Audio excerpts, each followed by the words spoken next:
멕시코의 민속 볼라도레스는 날아가는 사람이란 뜻이다. 거기에는 고대 아즈텍인의 세계관이 표현돼 있다.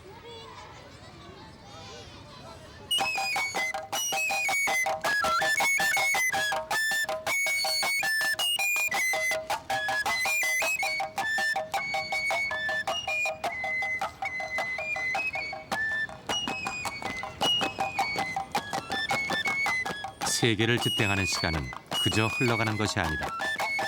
시간은 에너지가 있어야 지속되는 순환이다. 그 순환의 에너지가 다하면 시간은 멈춘다.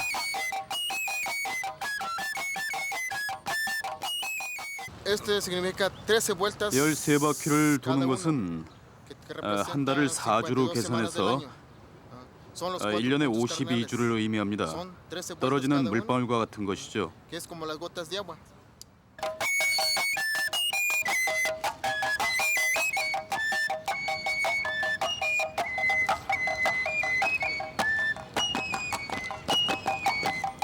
사와 13을 곱한 값 52는 태양의 순환 주기를 상징한다.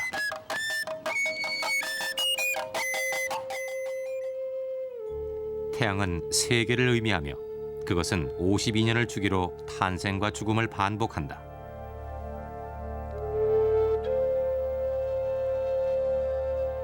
그래서 세계는 재앙과 재앙 사이를 아슬아슬하게 비켜가고 있고 인간은 세상의 종말 가장자리에 살고 있다.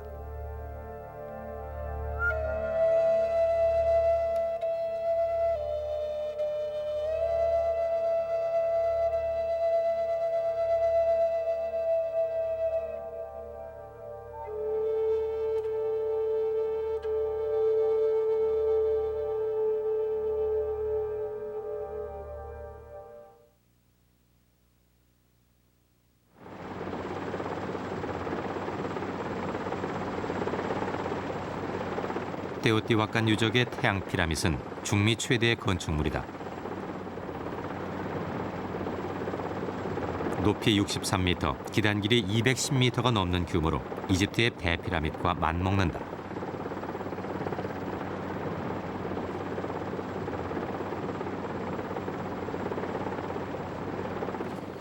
건설 시기는 기원 무렵에서 8세기 사이로 추정되는데 지금도 춘분 날에는 태양제가 열린다. 아즈텍의 역법으로 춘분은 1년이 시작하는 절기다. 겨울 동안 움츠렸던 태양의 기운이 이때부터 소생한다. 북을 치고 춤을 추는 것은 태양의 운행에 필요한 에너지를 보내기 위해서다.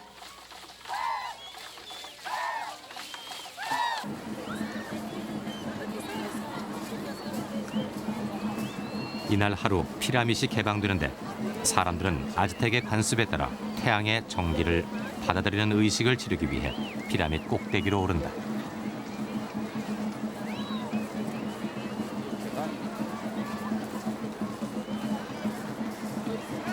그곳은 태양의 기운이 모이는 곳이다. 그래서 그 기운을 육신으로 받아들일 수 있다고 믿는다. Y el sol, ¿y cómo podría dar la energía a una persona y cómo? ¿Por qué el sol? 왜냐하면 태양은 생명의 근원이자 창조자이기 때문입니다. 모든 식물, 동물, 인간까지 말입니다. 태양이 없다면 세상에 생명이 없겠지요. Y pues como ustedes tienen creencia en el sol. 우리의 창조주의자 왕이죠.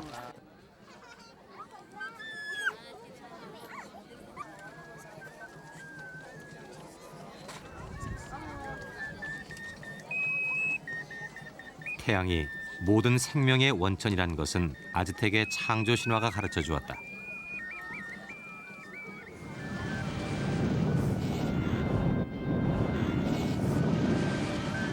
세상이 아직 어둠 속에 있을 때 신들이 테오티와칸에 모였다. 그들은 어떻게 하면 세상을 밝힐 수 있을까 의논했다. 하늘에는 태양이 아직 없었습니다. 신들은 그들 중 하나가 태양이 되기로 결정을 했습니다. 그리고는 불을 지폈고 그 불 속에 뛰어들어 희생될 신이 태양이 되는 것이었죠.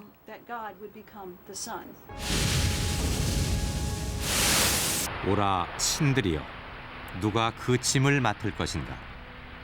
누가 태양이 돼 새벽이 오게 할 것인가? 모두들 두려워할 때 한 신이 불 속으로 뛰어들었다.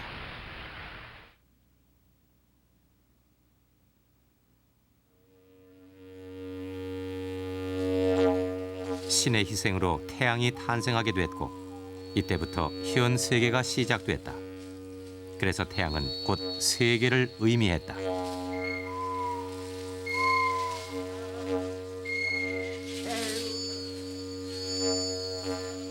태양은 스스로를 희생해 비를 만든다.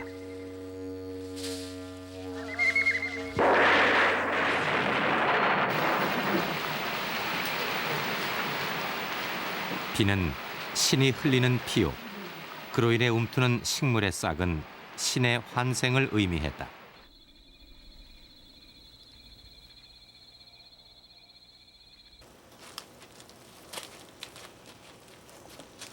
멕시코가 원산지인 옥수수는 수천 년 동안 신대륙 주민들의 주식이 되어 왔다.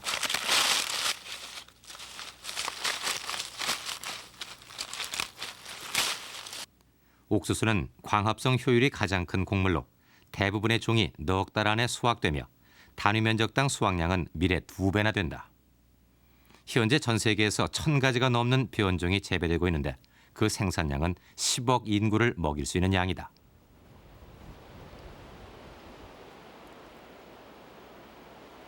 옥수수는 약 8,000년 전 중미 지역에서 자생하는 한 야생 잡초에서 인공적으로 개량됐다.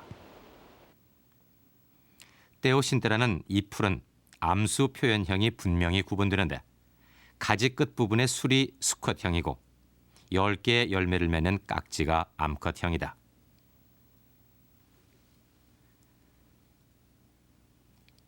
옥수수와는 전혀 다르게 생긴 떼오신테가 옥수수로 발전한 것은 떼오신테의 변이 능력이 뛰어나기 때문이다. 실제로 커다란 열매가 달린 수수를 이따금씩 발견할 수 있는데 이게 참으로 재미있게 생겼습니다. 사람들은 왜 이런 것이 생기고 왜 생겨야 하는지 궁금해했죠. 테오신테를 보면 양쪽에 길다란 가지가 나와 있습니다. 아래쪽에 하나, 또 하나가 그 위쪽에, 좀 더 짧은 것이 한쪽에, 좀 더 짧은 것이 다른 쪽에 나와 있죠. 맨 위에 술이 달려 있습니다. 수컷 구조죠. 어떤 원인에서건 가지가 짧아져서 수컷 구조가 암컷의 영역으로 이동하게 된다면 수컷 구조의 성이 변하게 됩니다.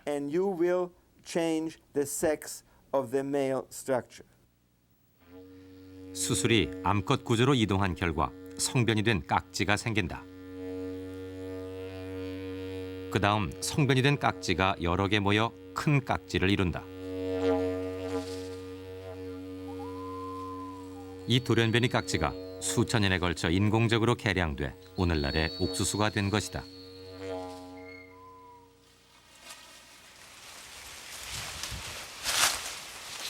사람에 의해 만들어진 옥수수는 일반 작물과는 다른 생태를 갖고 있다.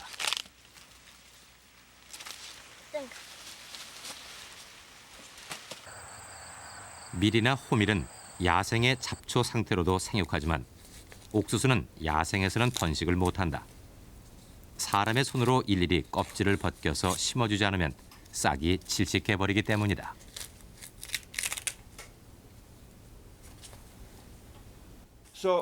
그래서 옥수수는 씨를 퍼뜨리기 위해서 절대적으로 인간이 있어야 합니다. 옥수수는 전적으로 호모 사피엔스에게 의존하는 식물인 것입니다.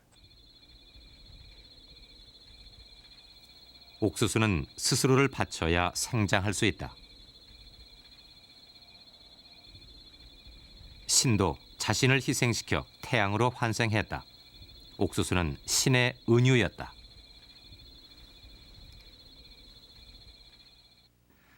옥수수는 변이 능력이 큰 만큼 다양한 환경에 적응했다. 습도, 고도에 관계없이 신대륙 전역으로 전파되는데 남으로는 고도 3,600m의 안데스 산록에서 아마존 정글의 저지대를 거쳐 칠레의 남단까지 확산했고 북으로는 아리조나 사막과 대평원을 거쳐 캐나다 북부 지역까지 퍼졌다. 옥수수의 확산과 함께 태동한 신대륙의 정착 문명도 희생과 재생의 고리를 반복했다. 기원전 1200년경 탄생한 올맥 문명 이후 숱한 문명이 탄생과 소멸을 거듭해왔다. 하나의 문명이 사라지면 그 폐허를 바탕으로 새로운 문명이 생겨나기를 거듭한 끝에 중미 최후의 아즈텍 문명이 탄생한다. 세계를 탄생과 죽음의 반복으로 보는 아즈텍인의 세계관은 이렇게 형성됐다.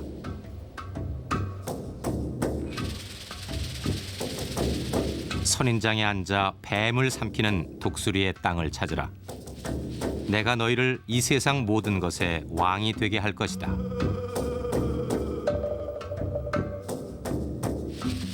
(12세기) 초 한 무리의 초라한 유랑민이 조상신의 계시에 따라 북쪽에서 남하하기 시작했다. 그들은 건조해진 북미 아리조나 사막을 떠나온 호피 인디언 계열의 아즈텍인이었다.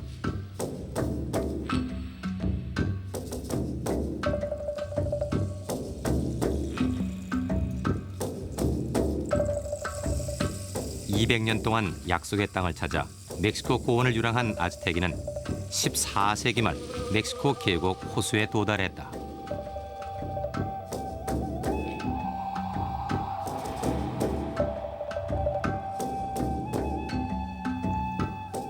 거기서 그들은 마침내 선인장 위에 독수리가 앉은 땅을 찾게 된다.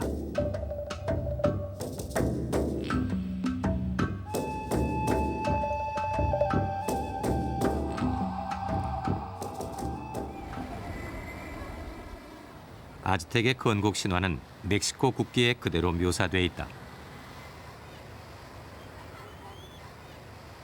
멕시코시티의 피라미드 광장은 아즈텍인이 최초로 정착해 제국의 수도를 세운 바로 그곳이다.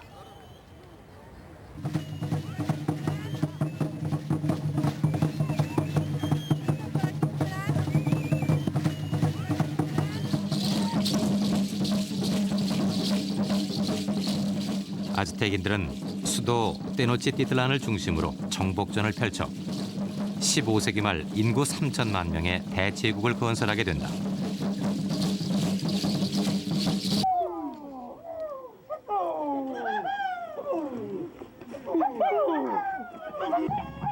옥수수가 성장하는 5월이면 지금도 아즈텍의 후예 나바틀족은 아즈텍의 전투의식 게레로를 거행한다.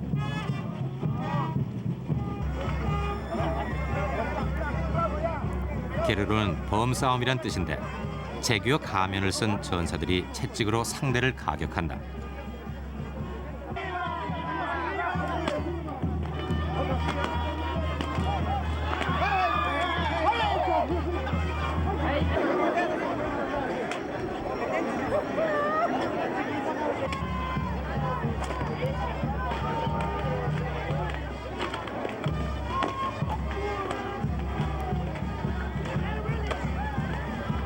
채찍 소리는 천둥 소리를 상징하며 이때 흘린 피와 땀은 신의 희생으로 내리는 비를 상징한다.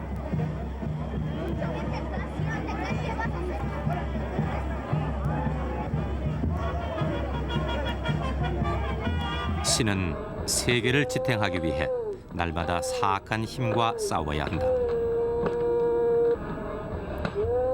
천상의 거대한 싸움을 돕기 위해 인간은 피와 땀을 흘려야 하는 것이다.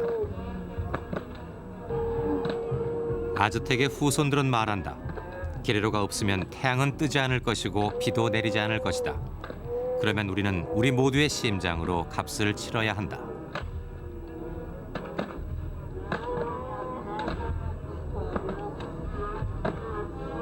아즈텍인에게 태양은 세계 그 자체였다. 그들은 무게 24톤, 직경 3.6m짜리 현무암 거석에 세계 운행 원리를 새겼다.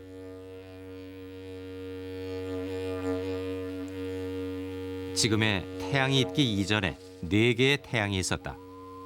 그 세 개는 모두 파괴됐으며 현 세계는 5번째 태양이다. 아즈텍인에게 가장 두려운 것은 태양의 죽음이었다.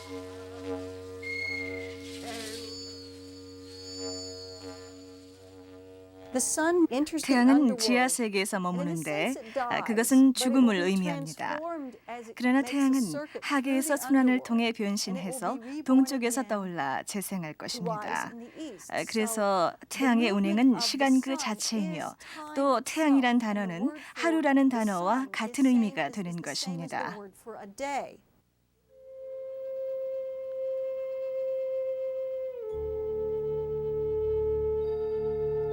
변신과 환생, 그리고 희생과 죽음은 세계의 중심 개념이다.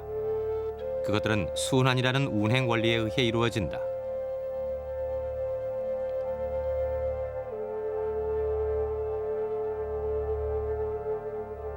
신은 태양의 탄생을 위해 불 속으로 떨어졌다.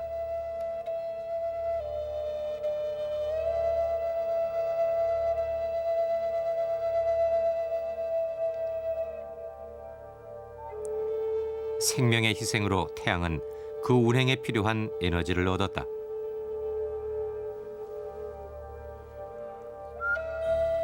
볼라돌에서는 4사람이 13번을 회전해 땅에 닿는다. 땅에 닿는다는 것은 에너지가 다한다는 의미다. 따라서 4와 13을 곱한 값 52. 이 52년 주기는 한 세상이 끝날 수도 있는 특히 위태로운 시기다. 그때 태양의 운행 에너지가 사라지고 시간은 멈출지 모른다.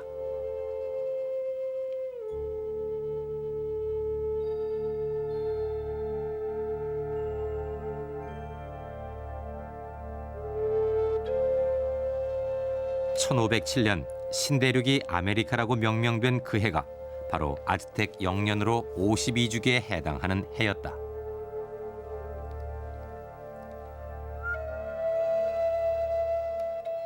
그즈음 아즈텍의 수도에서는 갖가지 이상한 징조가 일어났다. 하늘에 혜성이 날고 한밤중에 여자의 울음소리가 들리는가 하면 신전에서는 원인 모를 화재가 발생했다.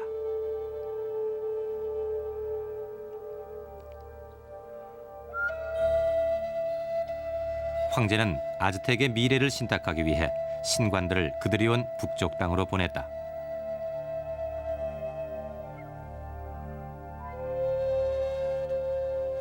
그 옛날 아즈텍을 약속의 땅으로 인도한 조상신의 어머니인 대지의 신은 예언했다. 너희들이 정복했던 것처럼 언젠가는 너희들도 정복당할 것이다.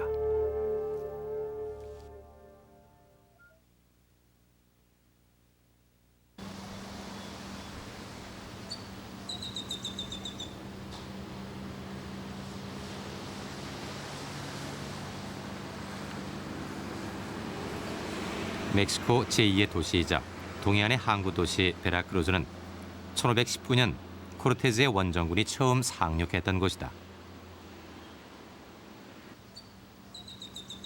항구 외곽에는 코르테즈의 아즈텍 제국 정복 직후 지어진 스페인군의 해안 요새가 남아있다.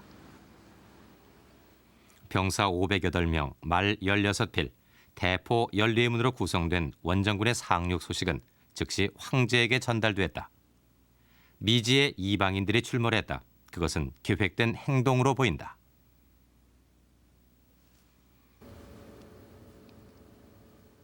그 옛날 아즈텍인에게 옥수수 기르는 법을 가르쳤던 깨짤꼬아뜰이라는 신이 있었다.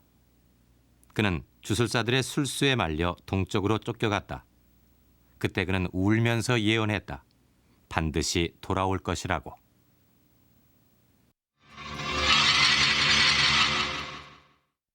바로 그 신의 군대가 돌아온 것일까?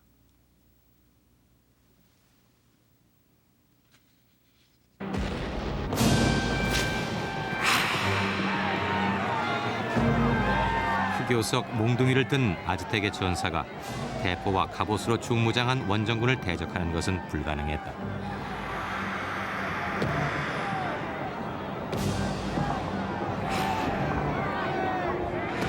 그러나 원정군의 대포보다 더 무서운 것은 아즈텍인 자신의 마음이었다.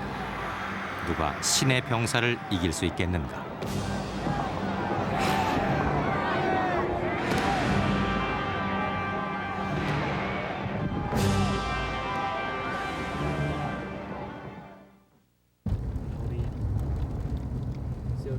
단 몇 차례 전투로 원정군은 제국의 수도까지 진군했다. 멕시코시티로 진입하기 전에 여행자는 한 차례 검문을 받아야 한다. 제국의 후예들의 애교 섞인 통행세 검문이다. 단돈 5페소를 제시하면 멕시코시티 통행권을 얻는다. Desde aquí hasta México, ¿cuántos minutos se tarda por coche? Media hora. ¿Media hora? 제국의 수도 테노치티틀란 부근까지 진격한 신의 군대는 수도 외곽 또포카 테페틀 화산 아래 진을 펼쳤다. 지금도 화염을 뿜는 화산 아래 코르테스가 제국의 수도를 조망했던 그 장소에 기념비가 서 있다. 거기엔 정복자의 모습이 황금색의 부조로 새겨져 있고 누군가 그 위에 검은 페인트로 덧칠을 해놓았다.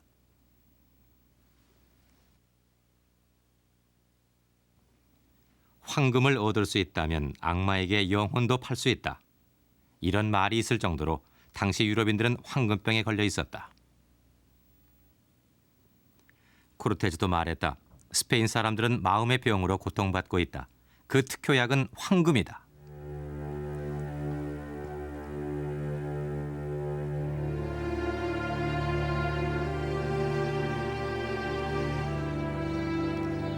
멕시코시티가 자리 잡은 분지는 당시 거대한 호수였다. 지금은 없어진 테시코코 호수 한가운데 제국의 수도가 환상처럼 자리 잡고 있었다.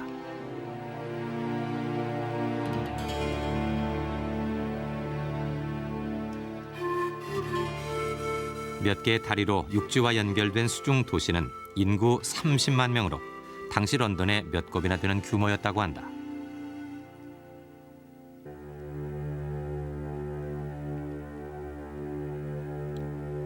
원정에 참여했던 베르날 디아즈는 이 광경을 보고 기록을 남겼다. 물에서 솟아나온 거대한 탑과 돌로 만든 집들. 병사들은 우리가 보고 있는 것이 환상이 아닌가 묻기까지 했다.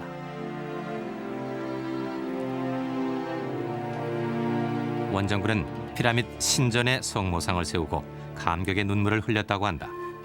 그리고 그토록 염원하던 황금을 손에 넣었다.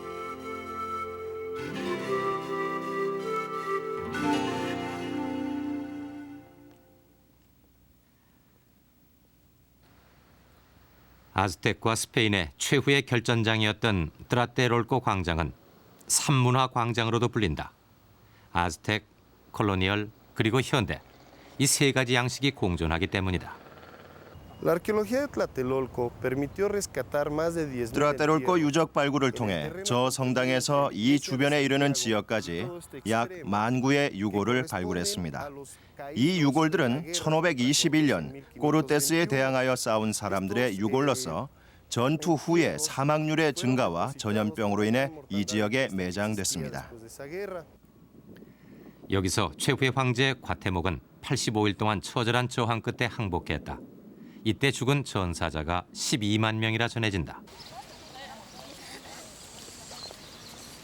제국이 멸망한 뒤 인디오와 유럽인의 혼용으로 메스티조라는 새로운 인류가 태어났다. 현재 멕시코에는 이들 메스티조가 주류를 이루고 있다. 1521년 8월 13일 과테목에 의해 영웅적으로 지켜지던 트라테롤코, 헤르난 코르테즈의 힘에 의해 무너지다. 그것은 승리도 패배도 아니다. 그것은 현재 멕시코인인 메스티조의 고통스런 탄생이었다. 트라테롤코 사원은 신대륙 최초의 가톨릭 성당이다. 황금을 손에 넣은 원정군이 그 다음 한 일은 아즈텍을 가톨릭으로 개종시키는 일이었다.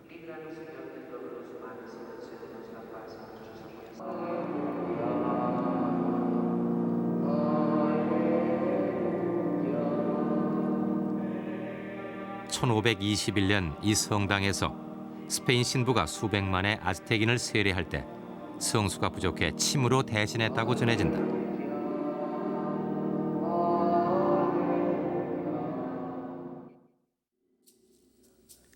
제국의 멸망 직후 한 원주민이 아즈텍어로 지은 시가 전해진다. 우리의 유산은 그물처럼 구멍이 났다. 방패로 막아보려 했으나 그조차도 파멸을 이기지 못했으니 우리는 쓰디쓴 개밀줄기를 씹고 진흙덩어리를 도마뱀과 쥐를 땅에 먼지와 벌레를 씹었노라.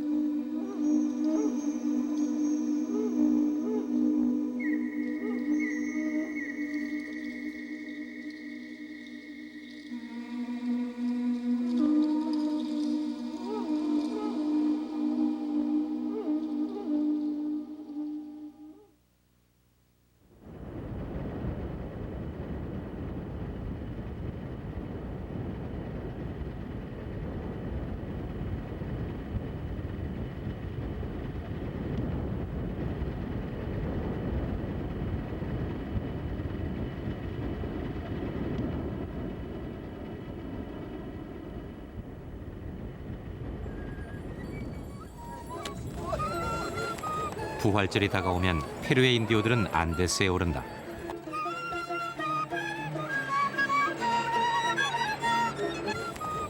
거기서 그들은 꼬유리띠라는 고산 축제를 연다.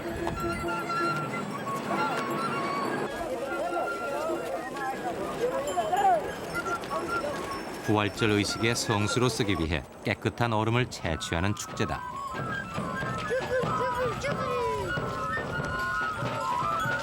성수 세례는 카톨릭의 의례지만 굳이 높은 산을 오르는 것은 그보다 더 오랜 의식에서 비롯됐다.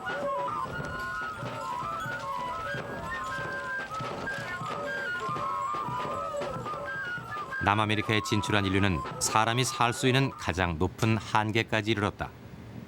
거기서 태양은 설산의 눈을 녹여 물을 내려주었다. 그들에게 태양과 높은 산은 생명의 근원이었다. 해발 7,000m 암페토봉 정상에서 발견된 잉카 시대 미라는 신의 선물에 대한 인간의 답례였다. 순결한 젊은 여자의 생명을 바친 것은 신의 선물인 물이 곧 생명이기 때문이었다.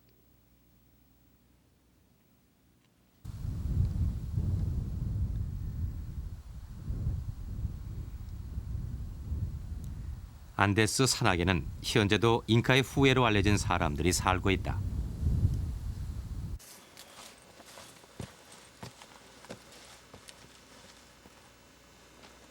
평균 고도 3,000m가 넘는 고지대 경사면에 그들은 밭을 일구었다.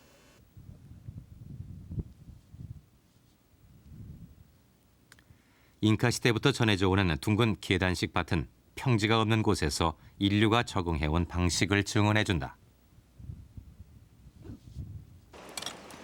이 잉카의 유산을 계승한 사람들이 남미 최대의 원주민인 퀘차족이다. 고지의 환경은 퀘차족의 특이한 형질을 낳았다. 지금은 혼혈에 의해 원래의 형질이 많이 사라졌지만 순수한 퀘차족의 특징은 키가 작고 가슴부터 허리까지 원통 모양의 체형이 많다는 점이다. 몇몇 적응 형질 중 예를 들어 넓은 가슴은 고지대에서 태어나서 일생을 거기서 살았기 때문에 폐 근육을 더 많이 쓰게 된 결과 가슴이 커진 것으로 보입니다.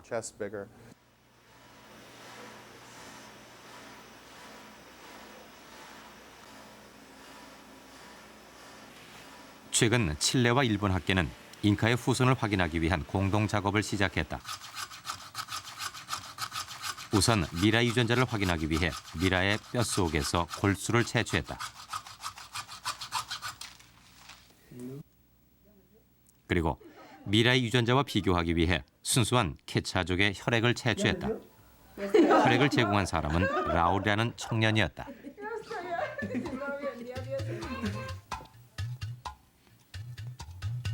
세포액 주변에는 신진대사에 관계하는 수백 개의 미토콘드리아가 있는데 에너지 대사에 관계하는 이 미토콘드리아는 DNA를 채취하기 쉬워 유전자 분석에 많이 이용된다.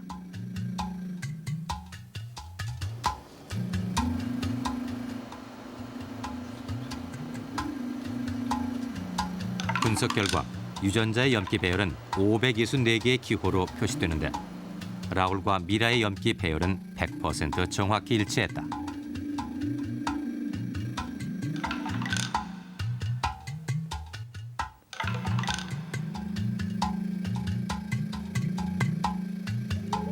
쾌차족이 잉카의 후예임이 입증된 것이다.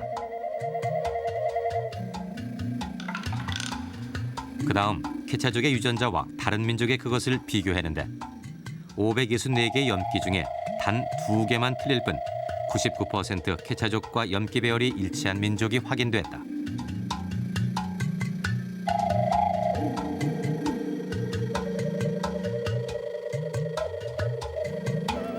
홋카이도의 아이누족이었다.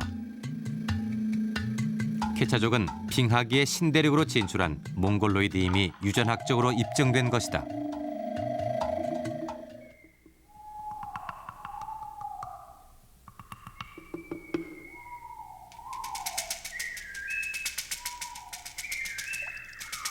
쾌차족이 이룩한 잉카 문명. 잉카는 남아메리카의 건조한 해안 평지 대신 물이 풍부한 고산에서 태어난 문명이다.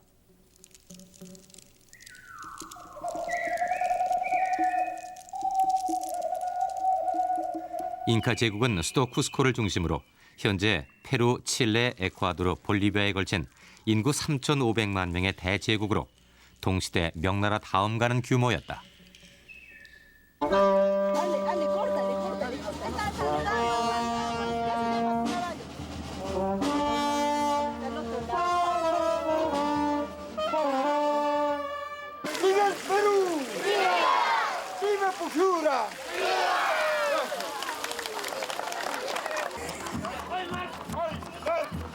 페루의 산악마을 푸시우라에서는 매년 8월 잉카 제국의 멸망 과정을 재현하는 축제가 열린다.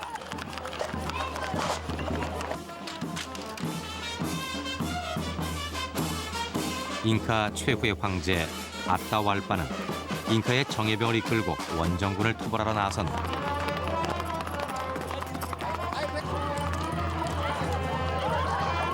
잉카의 병사들은 괴멸되고 아따왈빠 황제는 정복자 피사로에 맞서 용감하게 싸우다 죽는다.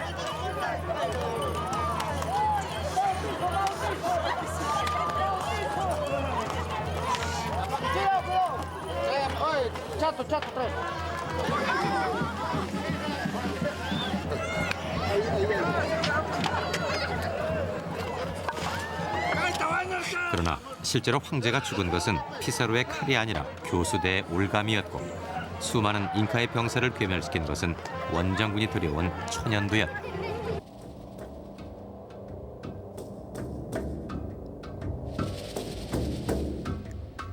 천연두는 코르테즈의 원정군과 함께 멕시코 동해안에 상륙해 순식간에 아즈텍 전역으로 확산됐다. 말하자면 코르테즈는 천연두와 함께 진군한 셈이다.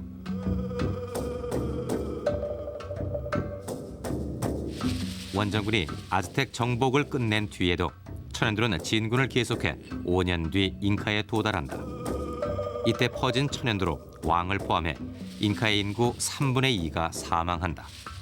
1532년 피사로의 원정군이 잉카 제국에 상륙했을 때 제국은 이미 질병에 의해 와해된 상태였다. 스페인인이 도래했을 때 그들과 접촉했던 신대륙 주민들은 스페인인이 가지고 온 병원균에 대한 면역이 전혀 없었습니다. 그래서 이 질병들을 스페인 정복자의 숨은 동맹자라 부르기도 합니다.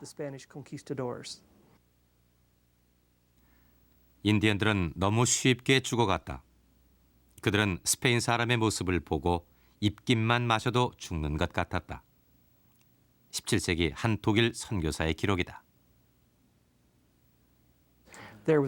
질병에 의한 사망률은 매우 높았습니다. 한 마을에 질병이 발생하면 마을 전체가 괴멸된 경우가 많았고 짧은 기간 동안 90%의 주민들이 사망했습니다.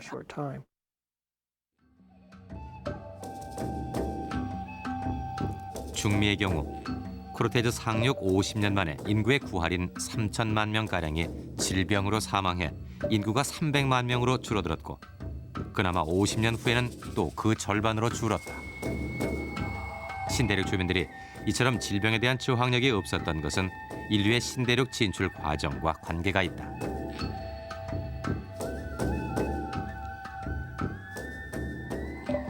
빙하기 인류가 신대륙으로 진출했을 때 시베리아의 추운 기후는 세균을 약화시켰다.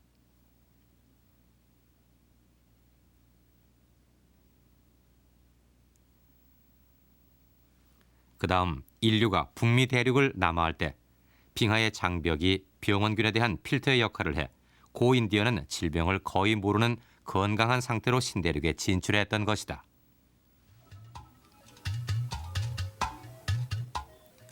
인체 내에 이물질이 침입하면 먼저 백혈구의 탐식 세포가 이를 분해한다.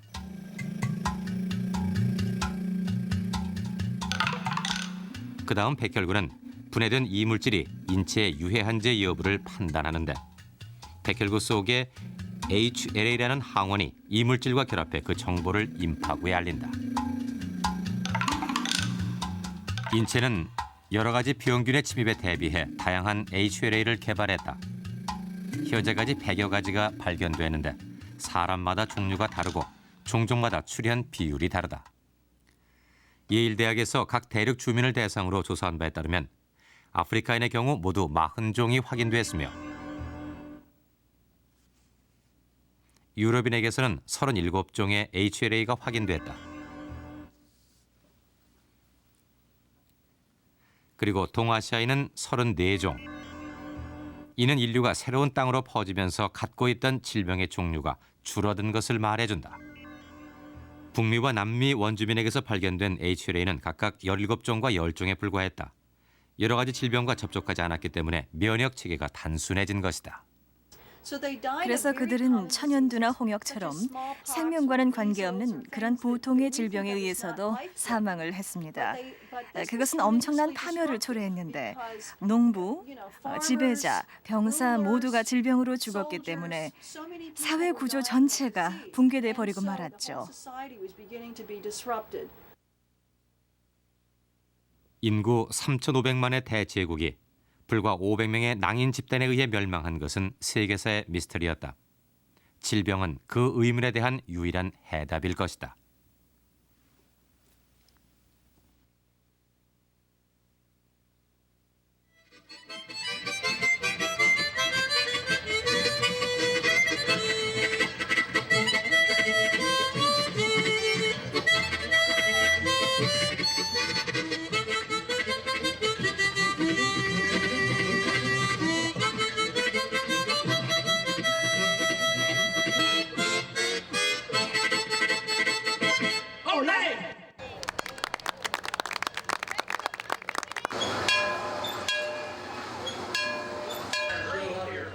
구대륙이 신대륙에 질병을 전한 반면 신대륙은 갖가지 재화를 구대륙에 전했다.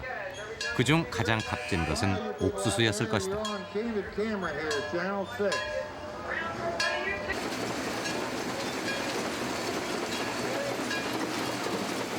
현재 전 세계의 옥수수 생산량은 6억 톤으로 400억 달러에 해당한다. 그중 절반가량이 미국의 남서부 지방에서 생산된다. 15세기 처음 유럽으로 전해진 옥수수는 17세기에 이르러 유럽인의 중요한 식량 자원이 됐다. 기행작가 아서영은 1780년 남프랑스를 여행하고 글을 남겼다. 밀을 심을 수 없는 황무지에 사람들은 옥수수를 심었다. 옥수수는 밀 대신 먹을 수 있는 식량이었다. 가축에게는 옥수수의 잎을 먹였다. 그들에겐 옥수수가 보물이었다. Okay. Judges, let me know when you're ready. Get ready. On your mark. Hands to your side, please. Hands to your side. On your mark. Get set. Eat! Eat! Eat them up. Big boys. Big boys are eating. You can tell it, can't you? They're working out. No spitting. World Championship right here. World Championship right down here. Come on down, sign them up. 콜럼버스가 처음 서인도 제도에 상륙했을 때 그는 원주민들로부터 많은 보물을 받았다. 그중에는 옥수수도 있었다. 그러나 콜럼버스는 옥수수가 가장 귀한 보물이 될 것이라는 사실을 몰랐다. 신대륙에서 작물이 건너간 이후 유럽 인구는 크게 증가한다. 17세기부터 200년 만에 유럽 인구는 2배로 증가했는데 이는 곧 산업혁명에 필요한 노동력으로 연결됐다. 옥수수야말로 지리상의 발견 이후 유럽인들이 그렇게나 찾아 헤매던 황금이었다. 그리고 그것은 사실상 유럽을 산업시대로 비약시켰고 유럽을 현재의 산업 세력으로 성장을 시켰습니다. 유럽은 이 모든 금은 보화를 가져갔고 그 재화가 산업혁명의 동력이 돼서 지금과 같은 현재의 유럽이 있게 된 것입니다.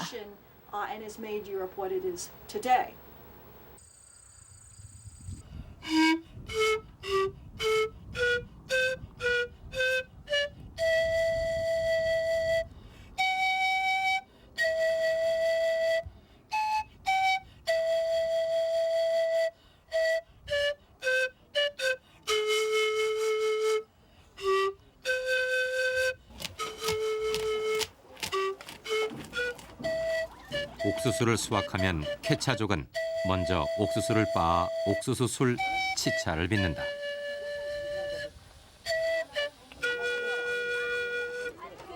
치차가 익으면 코타밤바 마을 사람들은 잉카의 부활을 상징하는 야와르 축제를 연다.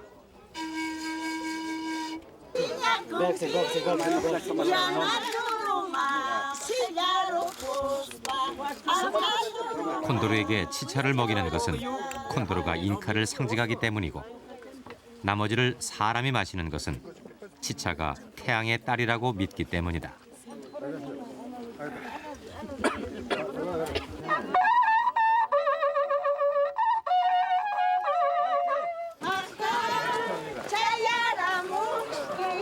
치차를 먹고 기운을 낸 콘도르는 잉카의 부활을 위한 전장을 향해 출발한다.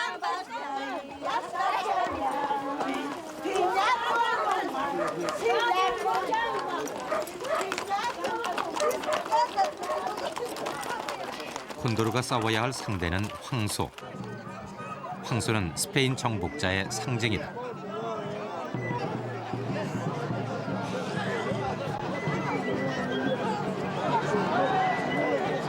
관중들은 먼저 황소를 흥분시켜 곧 있게 될 메인 이벤트를 위한 분위기를 한껏 돋운다.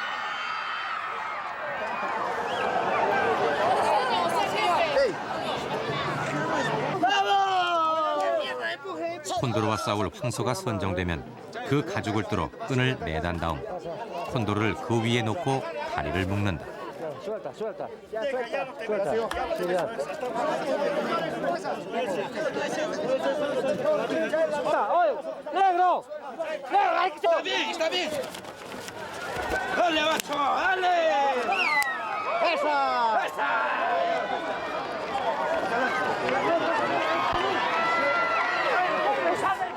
몸부림치는 황소 위에서 콘도르가 날개를 퍼득이는 것을 그들은 콘도르가 이기고 있는 것으로 해석한다.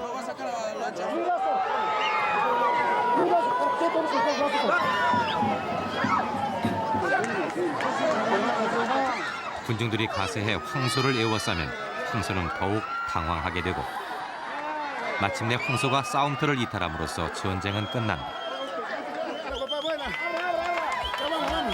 그래서 야와르 축제에서 승자는 언제나 콘도르다.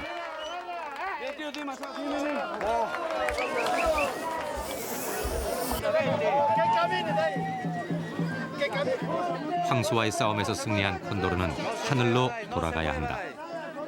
콘도르는 잉카의 상징이요 잉카는 곧 태양이기 때문이다.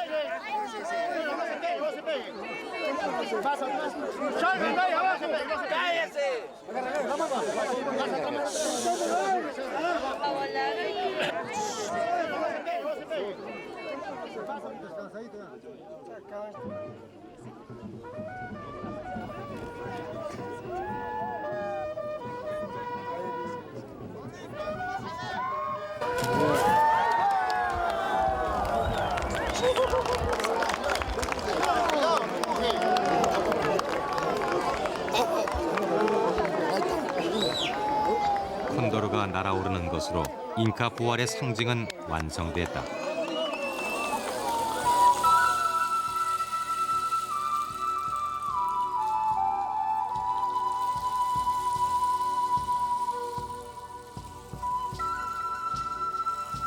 과거 수많은 신대륙의 문명이 그러했듯 잉카와 아즈텍이 사라진 그 자리에도 새로운 문명이 탄생할 것이다.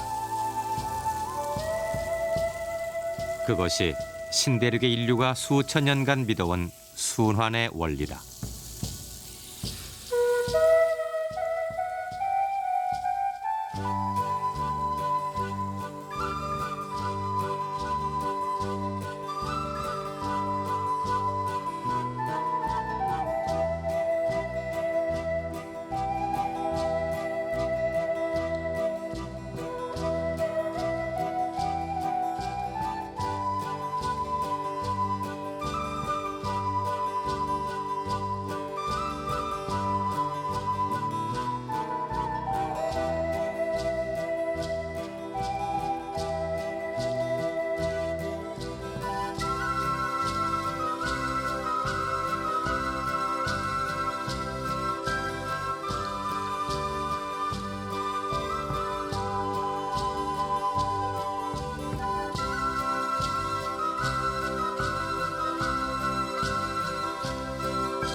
Козел, ты же...